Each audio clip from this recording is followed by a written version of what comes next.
नमस्ते बच्चों, कैसे हो आप बच्चों। रिंकू हिंदी एकेडमी में आप लोगों का हार्दिक अभिनंदन है। आज मैं आप लोगों के हिंदी के मानक वर्ण और वर्तनी टॉपिक लेके आई हूँ, जो आपके हिंदी व्याकरण के पहले पाठ का लास्ट टॉपिक है। समझ गए। इससे पहले मैंने आप लोगों को मानक भाषा पढ़ाया था, समझ गए।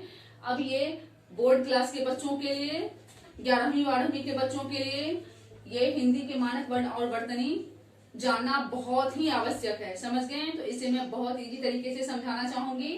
आप लोगों को समझ में आए तो वीडियो को लाइक कर देना, चैनल को सब्सक्राइब कर देना और अपने फ्रेंडों से शेयर करना और प्लीज चैनल को सपोर्ट करना। तो बच्चों अब हम शुरू करते हैं। जैसा कि मैंने कल आप लोगों को समझाया था बच्चों, मैंने मानक भाषा में आप लोगों को समझाया था, जब हमारी मानक भाषा जो है अपने विशाल विकास के कगार पे था, जब उसका विस्तार बहुत तेजी से हो रहा था, तब क्या हुआ, जब एकदम विस्तृत हो गई हमारी भाषा, तो क्या हुआ, उपभाषाओं का और बोलियों का प्रभाव कुछ हद तक हमारी मानक भाषा के ऊपर पड़ा था, समझ गए। जिसके कारण कुछ शब्द और कुछ वर्ण ऐसे थे जिसके अलग रूप हो गए थे, समझ गए। तो कुछ शिक्षितों द्वारा क्या किया गया, इस वर्ण को सही तरीके से बनाकर या लिखकर मान्यता प्रदान की गई, जिसको विद्वानों ने भी स्वीकार किया और प्रशासन के द्वारा भी स्वीकृत किया गया, समझ गए बच्चों। तो क्या है, कैसे स्वीकृत किया गया, और वही मैं आप लोगों को बता रही हूँ कि हिंदी के मानक और वर्तनी जिसको मान्यता प्रदान की गई वो क्या है, कैसे है और किस क्रम से लिखा जाता है, समझ गए बच्चों। तो अब मैं शुरू करती हूँ। यहाँ पे है ऋ, लृ और लृ। बच्चों ये तीन वर्ण ऐसे हैं जिसको हिंदी में मानक भाषा का स्थान प्राप्त नहीं है। मानक भाषा का स्थान प्राप्त नहीं है इन तीनों वर्णों का, क्योंकि इन तीनों वर्णों का प्रयोग हिंदी में नहीं होता है, समझ गए बच्चों। इसलिए इसे मानक भाषा का स्थान प्राप्त नहीं है। अब दूसरा है संयुक्त वर्ण। संयुक्त वर्ण कैसे लिखा जाता है, समझ गए। मानक भाषा में संयुक्त वर्ण कैसे लिखा जाता है, तो यहाँ पे निर्देश दिया गया है, प्रशासन द्वारा भी निर्देश दिया गया है, जो शिक्षित वर्गों ने निश्चित रूप से निश्चय किया है, स्थापित किया है, निश्चित किया है कि इसको इस तरीके से लिखा जाना चाहिए। तो इस निर्देश के अनुसार हम इस तरीके से लिखेंगे। संयुक्त वर्ण पाई हटाकर, घुंडी को आधा कर तथा हलंत लगाकर बनाए जाते हैं। बच्चों संयुक्त वर्ण जो होते हैं उसको पाई हटाकर, खड़ी पाई जो होती है उसको हटाकर, घुंडी को आधा करके और हलंत लगाकर बनाए जाते हैं, समझ गए। जैसे बच्चा, यहाँ पे बच्चा जो है, दूसरे नंबर पे हड़प्पा। तो यहाँ पे बच्चा और हड़प्पा जो है, इसमें जो है दो वर्ण एक ही तरीके के हैं। दो वर्ण क्या है, एक ही तरीके के हैं, जिसमें एक वर्ण को हमें आधा दिखाना है, समझ गए। तो बच्चों जिस वर्ण पे खड़ी पाई होती है वहां पे खड़ी पाई को हटा दिया जाता है। तो जैसा कि आप सभी लोग जानते हो कि बच्चा च जो होता है, च जो होता है वो इस तरीके से लिखा जाता है, च, है ना। प इस तरीके से लिखा जाता है ना। तो अगर हम इसको आधा दिखाएंगे, इस बीच में बच्चा में जब आधा च दिखाएंगे यानी कि स्वर रहित दिखाएंगे, तो इसके लिए हम इस खड़ी पाई को मिटा देंगे, है ना। जैसा कि हमने यहाँ पे मिटा दिया है, तो ये बन गया है बच्चा। हड़प्पा, प में खड़ी पाई है तो उस खड़ी पाई को, खड़ी पाई ये होता है आगे में जो डंटा लिखा होता है, समझ गए ना, उसी को खड़ी पाई बोलते हैं। तो इस खड़ी पाई को हमने क्या किया, मिटा दिया, यूं ऐसे करके मिटा दिया, तो इसका रूप इस तरीके से बन गया, समझ गए। तो यहाँ पे हो गया हड़प्पा, समझ गए। तो खड़ी पाई वाले वर्ण जो है वो इस तरीके से बनाए जाने लगे, समझ गए। अब दूसरे नंबर पे है घुंडी हटाकर, जैसा कि निर्देश गया घुंडी हटाकर, समझ गए। तो यहाँ पे है पक्का, धक्का। तो जैसे कि आपको दिख रहा है यहाँ पे क जो है, क इस तरीके से लिखा जाता है, क, है ना। और तो दोनों में क है, दो दो क है, समझ में आ रहा है। डबल क है इसमें, तो हमें एक क को आधा दिखाना है, समझ गए। तो इसके लिए हम क्या करेंगे, घुंडी को हटा देंगे, घुंडी हटा कर लिखेंगे, तभी ये स्वर रहित दिखाई देगा। तो इसके लिए हम क्या करेंगे, ये घुंडी जो है इसको हम मिटा देंगे, तो इसका रूप बन जाएगा इस तरीके का, ये इसका रूप इस तरीके का बन जाएगा आधा क। और धक्का में भी वही बात है, यहाँ पे हम घुंडी हटा देंगे, इसको हुक भी कहा जाता है, वर्ड का हुक, हुक हटा देंगे तो ये इस तरीके से बन जाएगा पक्का और धक्का। समझ गए बच्चों? अब तीसरे नंबर क्या है? तीसरे नंबर पे हलंत लगा के। हलंत लगा के संयुक्त वर्ण कैसे बनाए जाते हैं? तो बच्चों हलंत लगा के संयुक्त वर्ण इस तरीके से बनाए जाते हैं, जैसे हम लिख रहे हैं चिन्ह। चिन्ह जो होता है उसमें आधा ह होता है। क्या होता है? आधा ह। तो हम चिन्ह कैसे लिखेंगे? तो इसके लिए हम ह को आधा दिखाने के लिए उसके नीचे में हलंत लगा देंगे। समझ गए? जैसे यहाँ पे हमने लिखा है ह के चिन्ह लिखा है, तो चिन्ह में ह के नीचे हलंत लगा के ऐसे, जैसे ये रहा ह को हमने नीचे से हलंत लगा दिया तो हो गया आधा, हो गया आधा। तो बच्चों यहाँ पे चिन्ह हो गया, ह को हमने हलंत लगा के इसको बना दिया आधा, तो हलंत लगा के इस तरीके से बन गया चिन्ह, यहाँ की स्वर रहित दिखाने के लिए हम यहाँ पे हलंत लगा दिया। तो समझ में आ गई आप लोगों को मानक रूप से संयुक्त वर्ण कैसे लिखे जाते हैं? समझ में आ गए ना? आगे है विभक्ति चिन्ह। संज्ञा शब्दों से पृथक तथा सर्वनाम शब्दों से मिलाकर लिखे जाएंगे। विभक्ति चिन्ह आप लोगों ने पढ़ा होगा इससे छोटे वाले क्लास में। विभक्ति चिन्ह जो होती है वो क्या होती है, तो यहाँ पे मैं इसकी ज्यादा विस्तार करना उचित नहीं है, तो मैं क्योंकि मैं आपको मानक वर्ण समझा रही हूँ तो यहाँ पे विभक्ति चिन्ह का मैं बहुत ज्यादा विस्तार नहीं कर सकती, लेकिन आप लोगों ने पढ़ा होगा। विभक्ति चिन्ह जो होती है वो चिन्ह जो होता है, विभक्ति की चिन्ह वो एक दूसरे को जोड़ने का काम करती है। समझ गए ना? तो यहाँ पे जो है विभक्ति चिन्ह संज्ञा शब्दों से पृथक, पृथक यानी कि अलग, संज्ञा शब्दों से अलग करके लिखा जाएगा विभक्ति चिन्ह। समझ गए? जैसे यहाँ पे संज्ञा है राम को, तो आपको दिखाई दे रहा है राम संज्ञा है और को ये विभक्ति चिन्ह है को, जिसको अलग करके हमने लिखा है। समझ गए? लेकिन वहीं पर संज्ञा की जगह पर सर्वनाम होगा तो विभक्ति चिन्ह को जोड़कर लिखा जाएगा, उसको अलग नहीं लिखा जाएगा। जैसे कि राम की जगह पे है उस, आप लोगों को पता होगा कि संज्ञा के स्थान पर सर्वनाम का प्रयोग होता है, तो जब संज्ञा की जगह पर सर्वनाम शब्द रहेगा तब विभक्ति चिन्ह जो है उसको अलग नहीं किया जाएगा और उसको जोड़कर लिखा जाएगा। जैसे उसको, यहाँ पे लिखा हुआ है उसको, ये जो है उसको जो है सर्वनाम के साथ को विभक्ति चिन्ह जो है उसको जोड़कर लिखा गया है। समझ गए? इस तरीके से मानक वर्तनी और भाषा का निर्माण किया गया है। अब आगे है संयुक्त क्रियाएं अलग अलग लिखी जाएगी। संयुक्त क्रिया जो होती है, जब दो क्रियाएं एक साथ आती है तो उसको एक साथ ना लिखकर अलग अलग ही लिखी जाएंगी। समझ गए बच्चों? जैसे पढ़ चुका, यहाँ पे पढ़ना जो है एक क्रिया है और चुका, चुका जो है वो भी एक क्रिया है, लेकिन हम इसको जोड़कर नहीं लिख सकते, अलग अलग करके पृथक, पृथक यानी कि अलग करके लिखेंगे। पढ़ और चुका, पढ़ चुका दोनों क्रियाएं हैं। समझ गए? पढ़ना और चुका दोनों ही क्रिया है, लेकिन दोनों को हम एक जगह नहीं लिखेंगे। अब है अव्यय, पृथक लिखे जाएंगे। अव्यय आप लोगों ने पढ़ा होगा। अव्यय, अव्यय का मतलब होता है अभिकारी शब्द। समझ गए? अभिकारी शब्द आप लोगों ने इससे अगले क्लास में पढ़ा होगा। अभिकारी शब्द उसको कहते हैं जिसमें लिंग वचन काल के कारण कोई विकार उत्पन्न नहीं होता है, वो होता है अव्यय यानी कि अभिकारी शब्द। यानी कि अब इसको भी मैं ज्यादा विस्तार नहीं कर सकती क्योंकि मैं मानक वर्तनी पढ़ा रही हूँ आपको। समझ गए?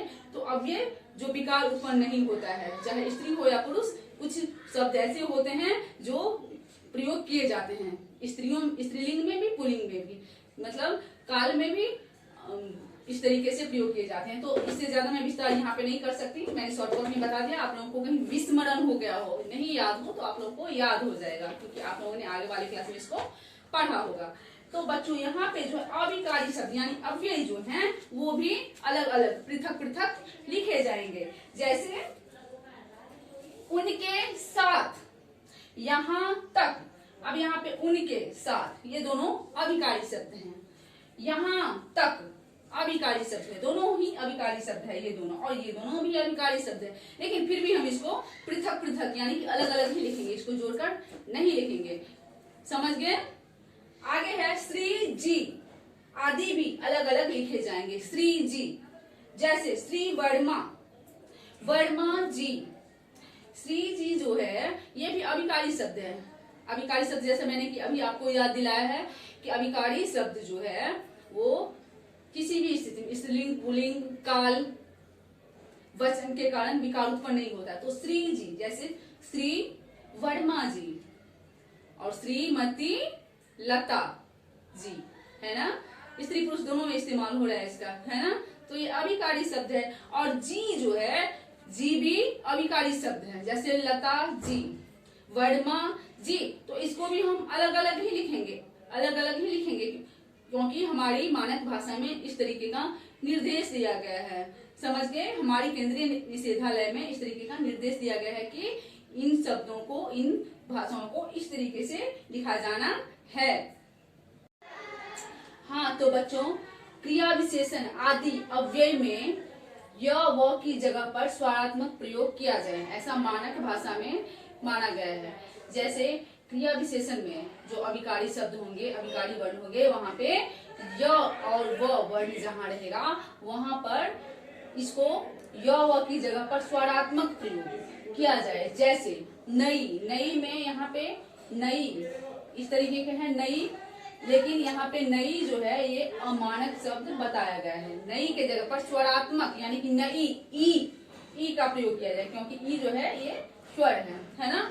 हुआ, हुआ में वा की जगह पर वा जो है ये व्यंजन है, तो हुआ के जगह पे स्वरात्मक यानी कि स्वर आ स्वर है, तो आ का प्रयोग किया जाए। यहाँ पे आ का प्रयोग किया जाए।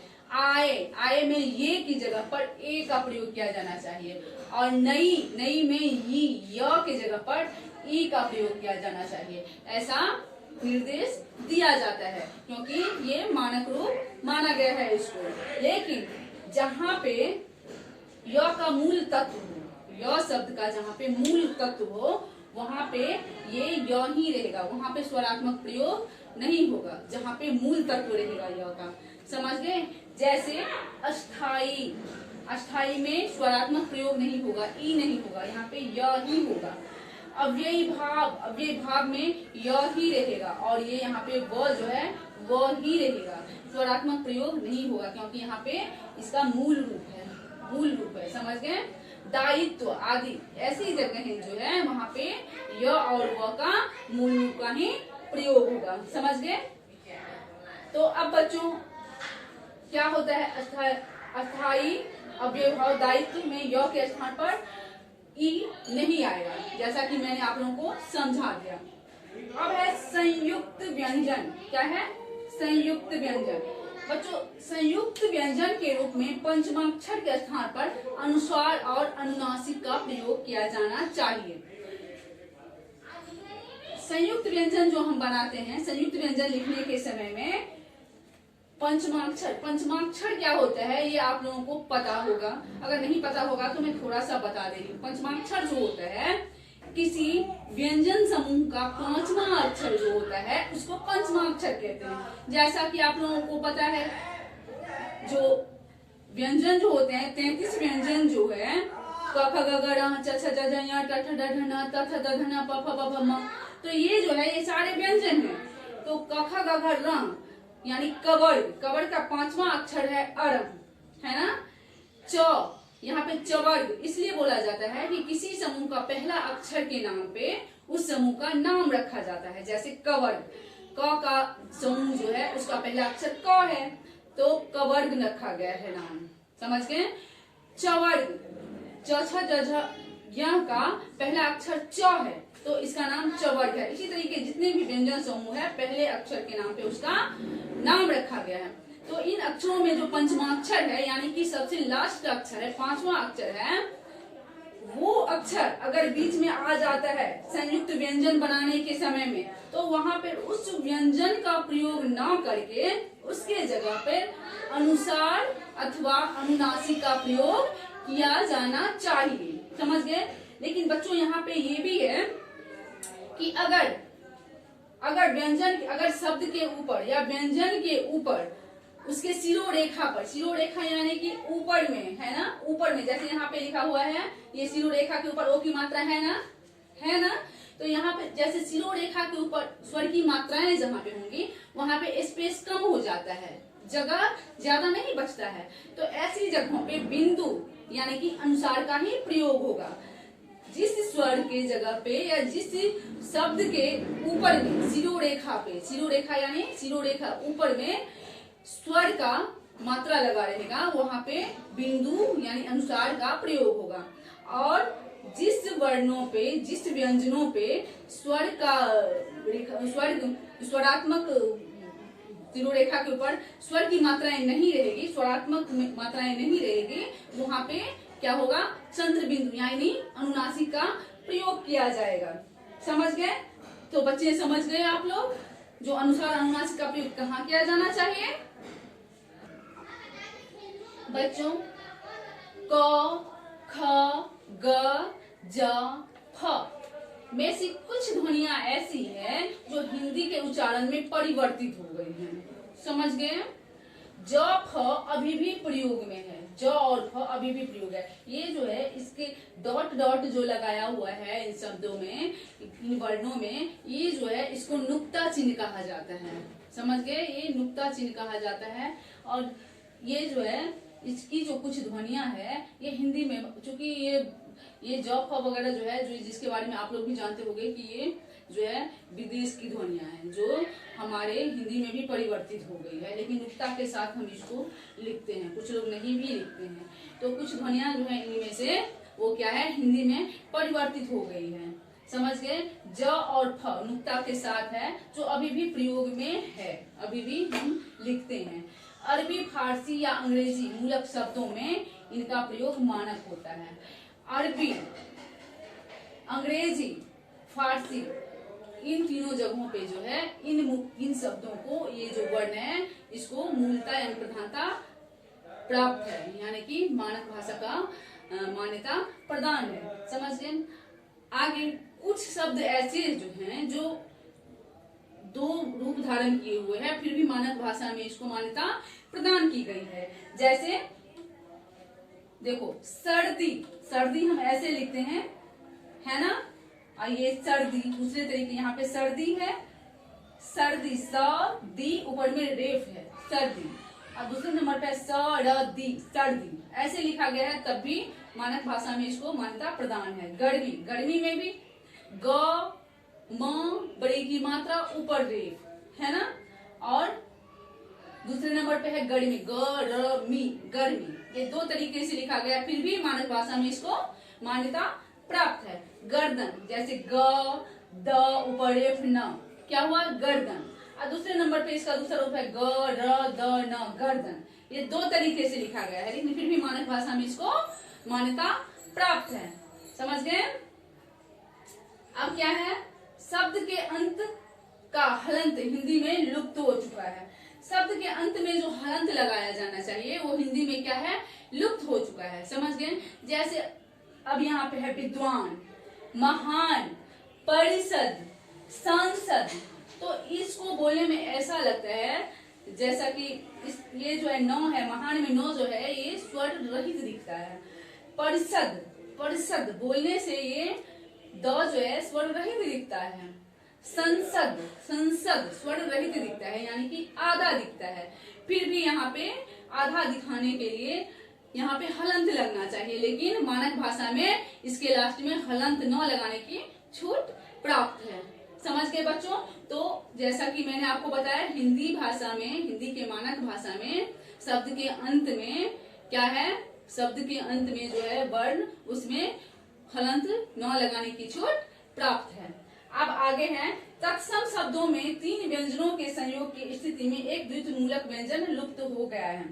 तत्सम, तत्सम शब्द जो होता है वो अंग्रेजी का, सॉरी, तत्सम शब्द जो है वो संस्कृत से हिंदी में आ जाता है, तब वो तद्भव हो जाता है। कुछ संस्कृत के ऐसे शब्द हैं, मूलतः संस्कृत जो है वो तद्भव शब्द है। समझ गए छात्रों? तद्भव शब्द जो है वो ज्यों के त्यों संस्कृत भाषा से हिंदी में आ जाते हैं। समझ गए? तभी ये शब्द क्या हो जाता है, तद्भव बन जाता है। समझ गए? तद्भव शब्द किसे कहते हैं और तत्सम शब्द किसे कहते हैं और तद्भव किसे कहते हैं? तत्सम शब्द संस्कृत के हो जाते हैं और ज्यों के त्यों उठकर वो हिंदी में वही शब्द आ जाता है और तो वह क्या हो जाता है, तद्भव बन जाता है। समझ गए? अब जैसे देखो, तत्सम शब्दों के 3 व्यंजनों के संयोग की स्थिति में एक द्वित्व मूलक व्यंजन लुप्त हो जाता है। तत्सम शब्द जो होता है, संस्कृत से आए हुए जो शब्द होते हैं, अगर वे 3 शब्द होते हैं तो क्या होता है, 3 शब्द अगर संयुक्त होते हैं तो एक मूलक व्यंजन, एक मूल व्यंजन जो है वो बीच से लुप्त हो जाता है। समझ गए? उसे छूट मिल जाती है। जैसे अर्ध, यहाँ पे क्या है, अर्ध, अ द हलंत के साथ है क्योंकि ये आधा है, ध ऊपर रेफ, ये हो गया अर्ध। लेकिन ये अर्ध हम इसको ऐसे लिखते हैं, अर्ध, अ ध ऊपर रेफ, यानी कि ये जो है द जो है स्वर रहित, ये स्वर रहित द का क्या हुआ है, लोप हो जाता है। ऐसी स्थिति में लोप हो जाता है। तत्सम शब्द जो होता है उसमें जो संयुक्त वर्ण बनाया जाता है, संयुक्त व्यंजन जो होता है उसमें जो संयुक्त व्यंजन, संयुक्त शब्द आते हैं तो क्या होता है, बीच का जो एक मूल व्यंजन होता है वो क्या होता है, लुप्त हो जाता है। जैसे है तत्व, तत्व में है त, उसके बाद स्वर रहित डबल त है, यानी कि 2 त है, उसके बाद है व, हो गया तत्व। लेकिन यहाँ पे एक जो है, एक मूलक शब्द जो है आधा त, यानी कि हलंत के साथ जो त होना चाहिए आधा त है, ये यहाँ पे लुप्त हो गया है और यहाँ पे बन गया है तत्व। समझ गए बच्चों? हम तत्सम शब्दों के तद्भव हो जाने पर विसर्ग का क्या हो जाता है, लोप हो जाता है। तत्सम शब्द, जैसा कि आप लोगों को मैंने बताया, तत्सम शब्द जो होता है वो संस्कृत में होता है।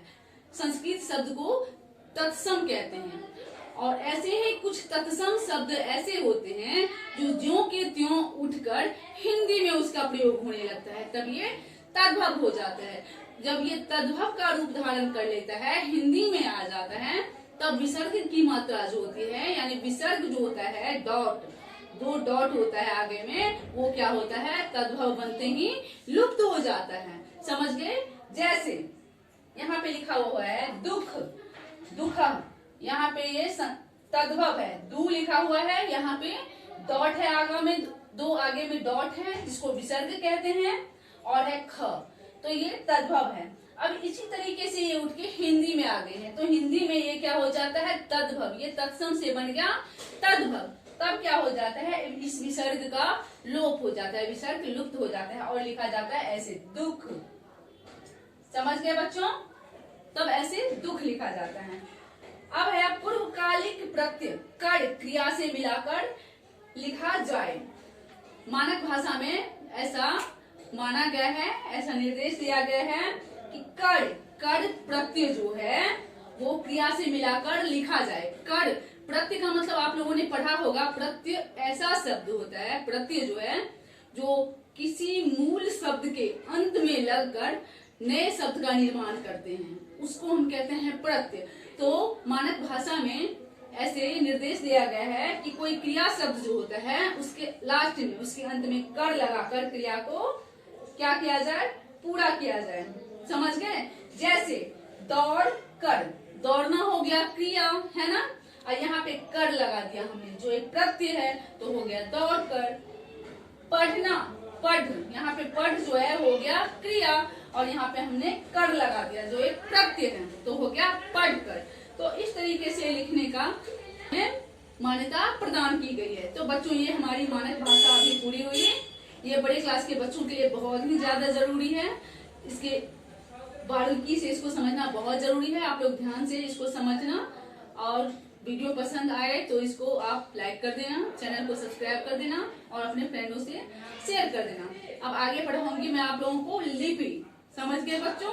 तब तक के लिए गुड बाय।